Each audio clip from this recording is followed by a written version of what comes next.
Hello, we're Group 5, and today we'd like to present reasons why we believe technology improves the lives of those living in developing countries. Before we dive deep, let us define what a developing country is. According to the World Atlas, a developing country is one that has a low Human Development Index. Such countries are characterized by lower life expectancy, educational attainment, per capita incomes, and higher fertility rates.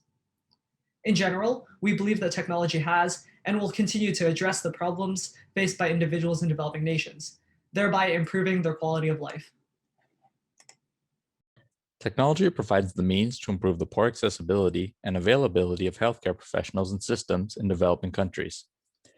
A 2014 study of 800 villagers in two rural, low to middle income villages in India and China found that there is a positive correlation between mobile phones and healthcare access.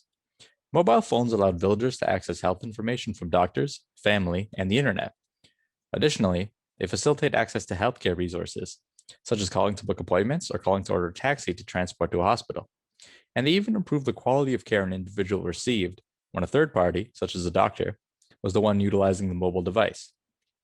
A 2016 journal corroborates these claims, finding that mobile phone technology allows patients to access faster, cheaper healthcare options. Cloud storage allows for quick access to medical files and international collaboration. And phone applications aid or even replace costly medical equipment, such as a point-of-care ultrasound done entirely with a phone application. In Nigeria, a free system allows individuals to verify their pharmaceutical drugs by texting a code on the packaging.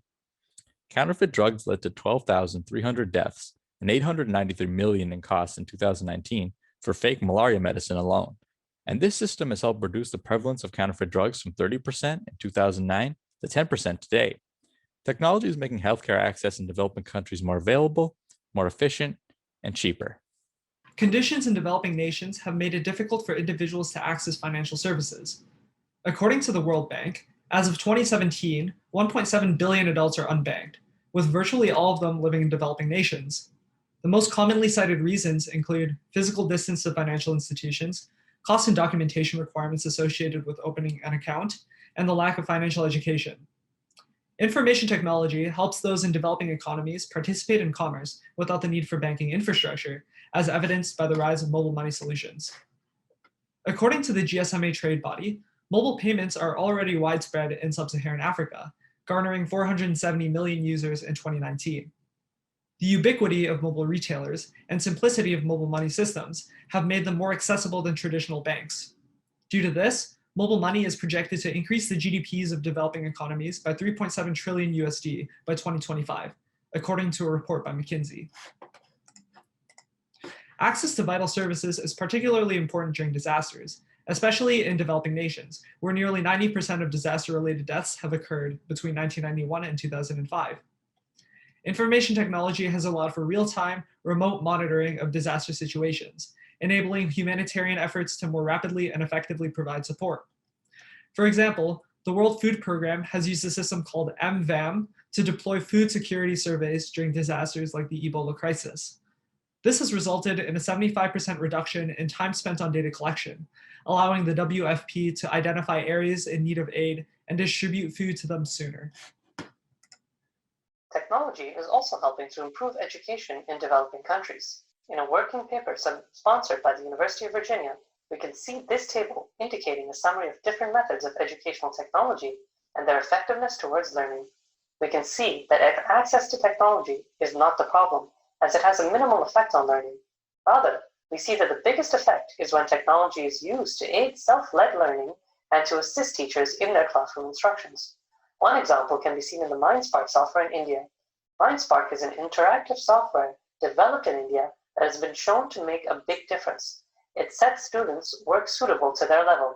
The weakest children have been shown to benefit the most. If such a software can help children from dropping through the net, that is a massive gain. It can also help to deliver content more effectively in larger classroom sizes, where the teacher-to-student ratio is far too low. In this environment, educational technology can have a great impact in ensuring every child is at the same educational level in these contexts. Information technology has a proven positive impact towards education and helps to ensure a better quality of instruction for all children. Technology is also improving the job market in developing countries. In most developing countries, large percentages of workers are informal workers. For example, according to the International Labour Organization, 87% of the labor force in Bangladesh is in the informal economy. This means they do not have written contracts, labor laws, and social securities, and are often more vulnerable in the workforce. Developing countries often have inadequate employment opportunities and less stimulating jobs. The critical goal in addressing the labor force is to get people from lower quality into higher quality jobs, while also decreasing unemployment rates. Technology can offer many benefits when it comes to improving the labor force. The quality of jobs tends to improve as technology and automation are introduced. This moves labor from lower productivity jobs, such as agriculture, to higher productivity jobs, such as manufacturing. Increasing the number of higher skilled jobs allows for growth in the economy, as well as an increase in the formal rather than informal jobs. As increases in technology improve the quality of education, there is also an increase in skilled labor. This also opens pathways to more entrepreneurial roles. Entrepreneurship is vital for job growth around the world. A study done by the Cherie Blair Foundation for Women shows that 80% of women business owners benefit from owning a mobile phone, compared to just 60% of non-business owners. Technology offers numerous benefits to increase entrepreneurship within developing countries by increasing access to online resources and a global market. In developing countries, challenges with cross-border financial transactions make it difficult for small and mid-sized businesses to grow. In the sub-Saharan African region, Bitcoin is facilitated by a company called BitPesa, improving transfer times by up to 2 weeks and reducing fees by around 6% based on 2018 World Bank data. Studies have likewise shown that the mobile money platform M-Pesa, based in Kenya, had lifted 2% of Kenyan households out of poverty as of 2016 and improved macroeconomic output loss due to theft by 1.2%. Technology is also helping people increase their financial stability. Cryptocurrency adoption is prevalent in developing countries, especially those struggling with uncontrolled inflation. The chart on the left shows Bitcoin volume traded in various countries adjusted for GDP, indicating the pervasive adoption of Bitcoin in Venezuela, where the local currency has inflated almost 54 million% since 2016. Information and communication technologies improve the overall economic growth of developing countries beyond just individual perceptions, summarized in the Pew Research survey on the right. A 2017 study showed a strong positive correlation between economic growth and the incorporation of ICTs for developing and emerging countries. Increasing the sophistication of a country's productive structure, as well as investment into research and development, are both positively correlated with higher GDP per capita, according to a 2019 UN study across 40 developing countries worldwide. Another way that technology is helping people in developing countries is through the political systems. The first aspect of which we will be talking about is around censorship. The Universal Declaration of Human Rights summarizes that everyone has the right to seek and receive news and express opinions. Yet in many developing countries, there is still strong government censorship. A report in 2019 from the Committee to Protect Journalists outlined the top 10 most censored countries, and they were mostly developing countries. The internet, more specifically social media, allows people in developing countries to get around government censorship. An example of this is how the Tunisian revolution, which sparked the Arab Springs, began when Mohamed Bouazizi set himself on fire to protest the harassment he faced from his government. This event was censored in the traditional media, but quickly grew on Facebook and gained traction across the country. Another advantage is electronic voting, which has had a positive effect on voter turnout and on reducing election fraud. Traditional voting in many developing countries is riddled with fraud, from ballot stuffing to ballots of people in vulnerable groups like women not being counted.